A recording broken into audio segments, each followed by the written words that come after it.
계속해서 이스라엘에게 하나님의 규례와 명령과 그런 모든 율례를 지키라고 계속 이렇게 토라 전체에서 이스라엘에게 그런 말씀들이 주어지긴 하지만 지켜내는 것이 가능하다는 것을 말하고 있는 것이 아니라는 거죠. 그것이 토라의 목적이 아닙니다. 이스라엘 역시 인간의 근본적인 문제, 해결되지 않는 근본적인 문제를 다 안고 있잖아요. 그게 뭡니까? 죄 문제. 모세율법은 하나님의 거룩함을, 하나님의 그 성품을 반영하는 것이기 때문에, 그래서 이 죄 문제의 이 해결이 없이는 그것을 온전히 지켜내는 것은 불가능한 것이기 때문에 그렇습니다. 그럼 진정한 토라의 목적은 무엇이었나? 그 목적은 오히려 이스라엘의 실패, 깨어진 모세의 법과 신의 산 언약을 통해서 그것을 넘어서 결국은 이미 토라에서도 예고하고 있는 이스라엘로 하여금 장차 그들에게 주어질 새 언약과 메시아로 나아가게 하는 것이야말로 바로 토라의 목적이었다.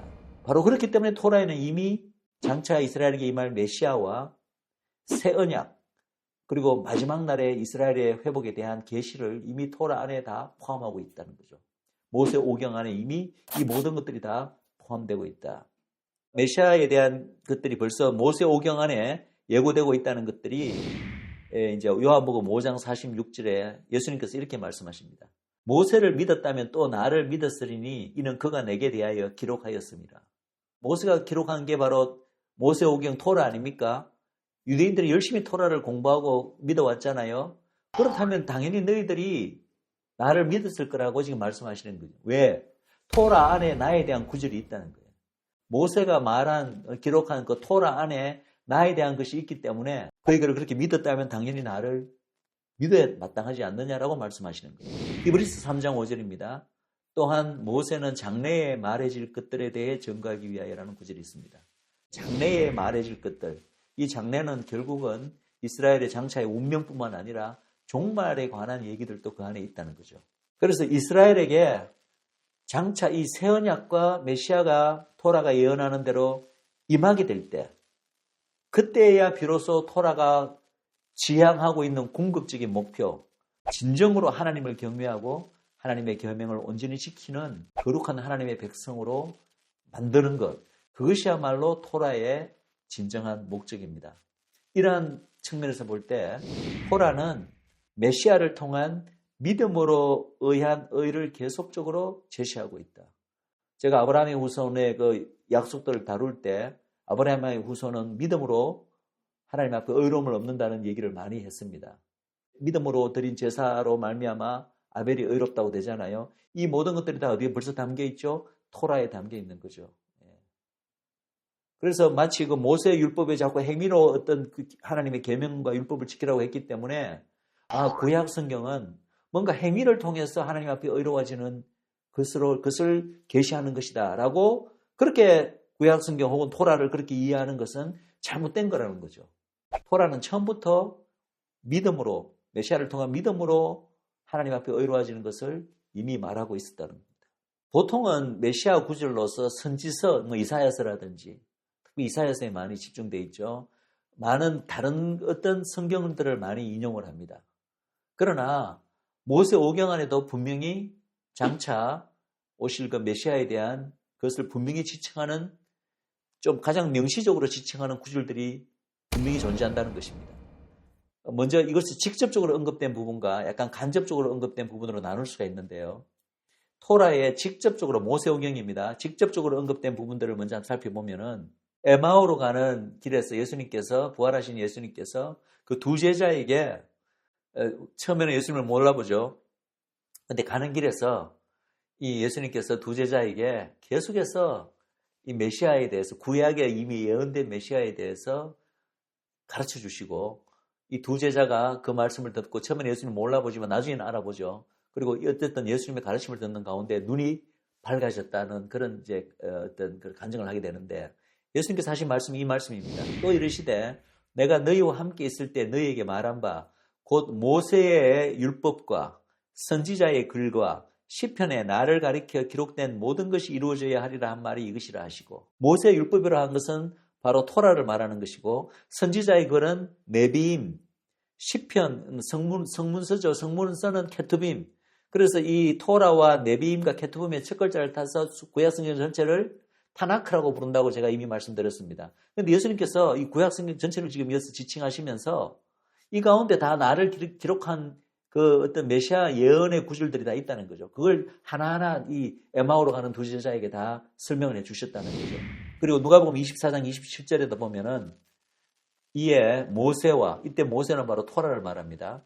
모세와 및 모든 선지자의 글로 시작하여 모든 성경에 쓴 바 자기에 관한 것을 자세히 설명하시느니라. 자, 그럼 첫 번째 등장하는 그 메시아 구절이 성경에 우리가 이미 공부했습니다. 창세기 3장 15절이죠. 여자의 후손이야. 내가 너로 여자와 원수가 되게 하고 내 후손도 여자의 후손과 원수가 되게 하리니 여자의 후손은 내 머리를 상하게 할 것이요 너는 그의 발꿈치를 상하게 할 것이니라 하시고, 여기서 여자의 후손이 바로 장차 올 메시아를 가리킨다는 것은 또 많은 사람들이 다 인정하는 것입니다. 자, 두 번째 직접 언급된 구절은요, 창세기 49장 8절에서 12절에 나오는데요. 이 구절은 바로 나중에 제가 시간이 있으면 요 구절하고 따로 우리가 이제 공부하기를 원하는데, 야곱이 죽을 때 자기 12아들에 대해서 예언을 합니다. 축복 예언이죠. 그죠? 축복 예언 가운데 네 번째 아들인 유다에 대해서 예언한 말입니다.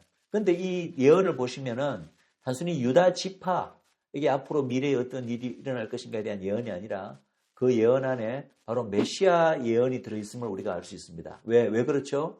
예수님께서 유다 지파의 사자시고 실제로 유다 지파에서 예수님께서 오시기 때문이죠. 그래서 이 예언 안에는 메시아 예언 구절이 있는데 제가 뒷부분을 읽겠습니다. 홀이 유다를 떠나지 아니하며 치리자의 지팡이가 그 발 사이에서 떠나지 아니하시기를. 홀은 고대의 왕이나 황제가 의전에서 이렇게 손에 쥐고 있는, 위에 동그란 뭐가 있고 위에 길다란 막대기 같은 그런 걸 쥐고 있죠. 그걸 홀이라고 합니다. 실로가 오시기까지 미치리니. 그러니까 유다 지파에서 계속 이스라엘 다스릴 왕의 계보가 계속 이어지다가 실제로 유다의 왕가가 이어지잖아요. 그죠? 다윗으로부터 계속 이어지는데 그것이 언제까지 미치냐 하면은 실로가 오시기까지 미치리니. 그럼 이 실로라는 단어가 쓰이는데 많은 신학자들은 이 실로라는 단어가 구약에서 메시아를 지칭하는 말이다.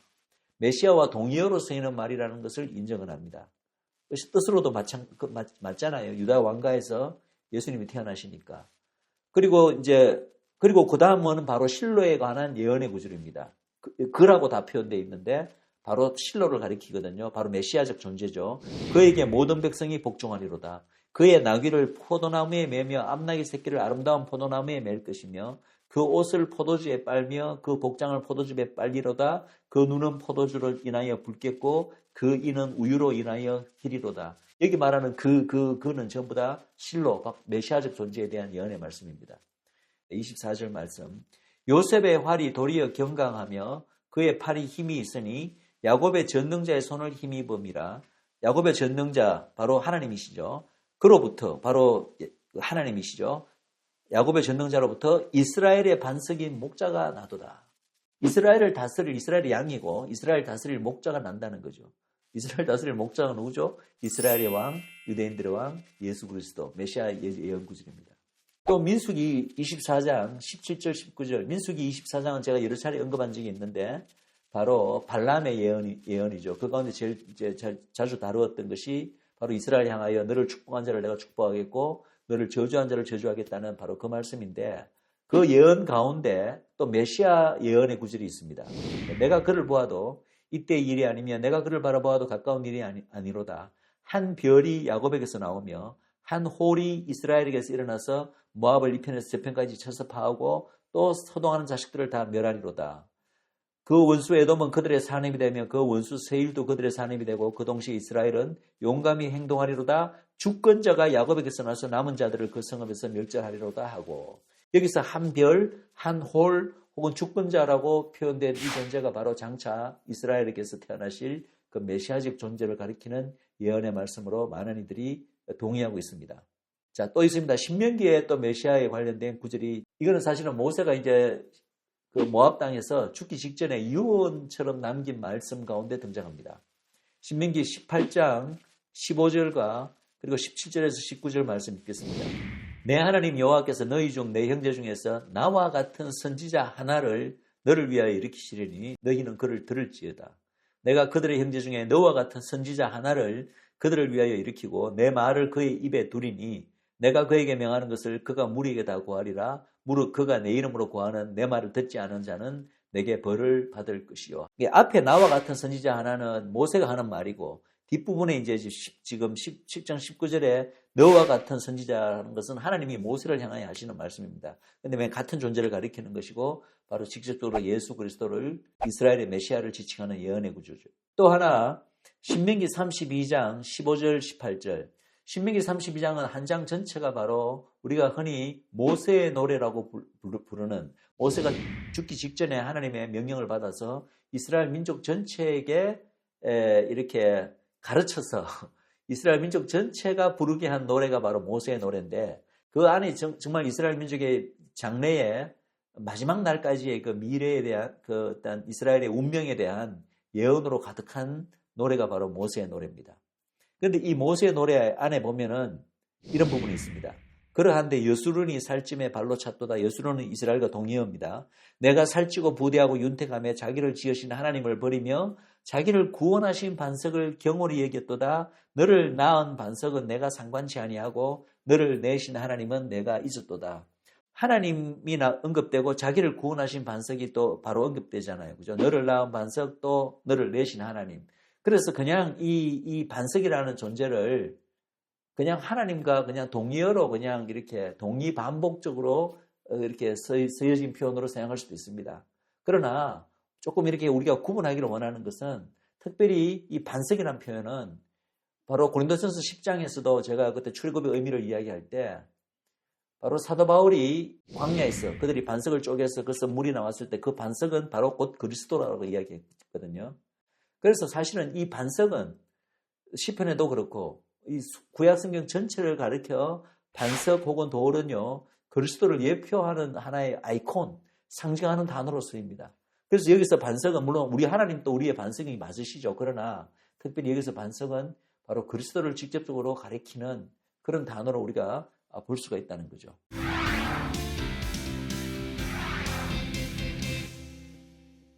구약 전체는 물론이고 이 모세 오경만 하더라도 토라에만 하더라도 거기에 직접적으로 메시아에 대한 언급이 이렇게 많이 있다는 거죠. 그럼 이것만이 다인가? 토라에는 그러면은 이 직접 한 몇 구절 우리가 봤죠? 한 7, 8구절 정도 봤죠. 그죠? 거기에만 메시아에 대한 얘기가 있고 나머지 토라, 모세오경, 창세기부터 민수기까지 그 긴 책에는 별로 메시아에 대한 얘기가 없느냐? 그게 아니라는 것입니다. 자, 요한복음 5장 39절에서 예수님이 이렇게 말씀하십니다. 너희가 성경에서 영생을 얻는 줄 생각하고 성경을 상고하거니와. 이때 예수님께서요, 지금 이제 이 땅에 오셔서 성경이라고 지칭하는 것은 신약 성경을 말하겠어요? 아닙니다. 신약 성경은 아직 기록되기 전이었습니다. 이때 말씀하시는 성경은 구약 성경인데 그러면서 이 성경이 곧 내게 대하여 증거하는 것이로다. 이 표현과 이때 물론 성경은 토라를 포함해서 선지서와 시편과 같은 성문서를 다 포함하는 개념입니다. 그럼 이 성경이 내게 대하여 증거한다는 이런 예수님의 표현을 보면요. 우리가 몇몇 그 구약에 있어서 메시아에 대한 예언의 구절을 잘 알려진 구절들이 있습니다. 그거는 우리가 굉장히 많기는 많지만 그래도 다 합쳐봤자 구약 전체의 볼륨, 그 양에 비하면은 아주 소수에 불과합니다. 그런데 구약 성경 전체에 나에 대해서 증거하는 구절이 포함되어 있다고 말씀하는 거하고 이 성경이 곧 내게 대해서 증거하는 것이라고 말씀하는 거하고 그 여러분들 차이를 아시겠습니까? 성경이 내게 대해서 증거한다는 말은요. 우리가 명시적으로 알고 있는 몇몇 그 메시아 구절 외에도 뭔가 성경 전체가 바로 장차 오실 이 예수님에 대해서 메시아에 대해서 언뜻 보면 메시아와 직접적으로 관계없는 어떤 그런 이야기들, 인물들 이야기, 그런 얘기 안에도 뭔가 우리가 제대로 보면은 깊이 보면 영적으로 보면 메시아와 직접적으로 연결되는 것들이 굉장히 많다는 그런 뜻으로 우리가 받아들일 수 있지 않겠습니까? 몇몇 아까 우리가 살펴봤던 명시적인 구절 외에도 구약 성경 전체에 예를 들어 토라 안에도 이거 바로 예수님을 가리키는 거구나. 장차 오실 예수님에 대한 얘기구나라는 것을 우리가 알 수 있을 만한 그런 것들이 너무나 풍부하게 많이 담겨 있다는 것입니다. 그래서 이것을 저는 간접적 증거라고 부릅니다. 아까 우리가 살펴본 것은 직접적인 증거들이고 이 간접적 증거는 어떻게 예수님을 간접적으로 증거하는가? 바로 많은 예표적 그림을 통해서 메시아를 나타냅니다. 성경의 구약에 있는 많은 그 이야기들이 예표적 그림을 통해서 메시아를 지향하고 그리고 있을 뿐만 아니라 더 놀라운 것은 이스라엘이, 왜냐하면은 심지어는 이스라엘이 아직 태어나기도 전에 모세 이전에 이야기에도 보면은 장차 이스라엘이 대한 어떤 민족적 운명을 예언적으로 그리고 있는 그런 이야기들이 있다는 겁니다. 그래서 이러한 개념을 우리가 이제 신학적으로 미리 좀 알 필요가 있는데요. 이것을 우리가 이제 영어로는 prophetic foreshadow라고 부르는데 우리나라말로 번역하면 예언적 그림자 이렇게 번역할 수 있겠습니다. 그리고 혹은 prophetic type라는 표현도 사용합니다. 바로 예언적 형상 혹은 예언적 인물, 구약의 인물의 일생 자체가 예수님의 일생을 예언적으로 그림자적으로 미리 보여주는 그런 이야기들로 가득하다는 거예요. 그래서 성경 말씀을, 성경의 이야기를 읽을 때 이렇게 예언적으로 읽는 것은 신학적으로 이미 잘 알려져 있는 방법이고 많은 신학자들조차도 이런 방법을 사용합니다. 이런 방법을 타이폴로지라 합니다. 그래서 여기서 나온 말이 타이프입니다. 타이프. 그래서 이 타이폴로지 안에는 실질적으로 이 구약의 여러 메시아와 별로 관계없어 보이는 그 인물들의 이야기 안에서 메시아를 드러내는 그런 방법도 있고, 그 외에도 뭐 예를 들어서 시적인 표현, 예언적인 표현, 이렇게 어떤 문학서라든지 혹은 예언서 안에 언뜻 보면 다른 사람에 대한 예언 같은데 그 안에 예수 그리스도를 그림자적으로 예언하고 있는 이런 것들이 그 안에 들어가 있다는 거죠. 예표, 우리나라 말로 예표적 그림 이렇게 이제 번역하면 되겠습니다. 이 예표적 그림에서 주로 사용하는 두 가지 방법이 뭐냐 하면은 우리가 이제 예수님의 삶을 알잖아요. 신약을 읽었기 때문에. 그럼 이런 단어, 이런 표현들은 우리 예수님 이야기에도 보면은 똑같은 어떤 표현과 단어들이 등장하는 단어인데 이것이 구약의 이 인물들의 이 삶에도 똑같이 쓰였네? 이렇게 해서 서로 간에 인기를 짓는다는 거죠. 이것을 어휘적 병행, 렉시컬 패럴렐이라고 부릅니다. 또 두 번째 방법은 뭐냐 하면은 꼭 뭐 공통된 예수님과 이 구약의 인물 사이에 뭐 공통된 단어라든지 표현은 등장하지 않더라도 뭔가 전개되는 이야기 구조를 보니까 이야기 스토리가 그 구조 자체가 보니까 이게 예수님 이야기하고 비슷한 얘기네. 이것을 주제적 병행, thematic parallel이라고 부릅니다. 그래서 이러한 다양한 방법을 통해서 이 구약에 우리가 알고 있는 많은 예수님과는 별로 관계없어 보이는 이야기들이 사실은 그림자적으로, 예언적으로 장차 오실 예수님 뿐만 아니라 심지어는 이스라엘까지도 그런 얘기들을 미리 나타내고 있다. 대표적인 이러한 타이폴로지의 예를 보면 모리아산에서 이삭을 이 아브라함이 바치는 것이 바로 하나님이 그 독생자 아들 예수 그리스도를 바치는 것의 타이폴로지라는 거죠.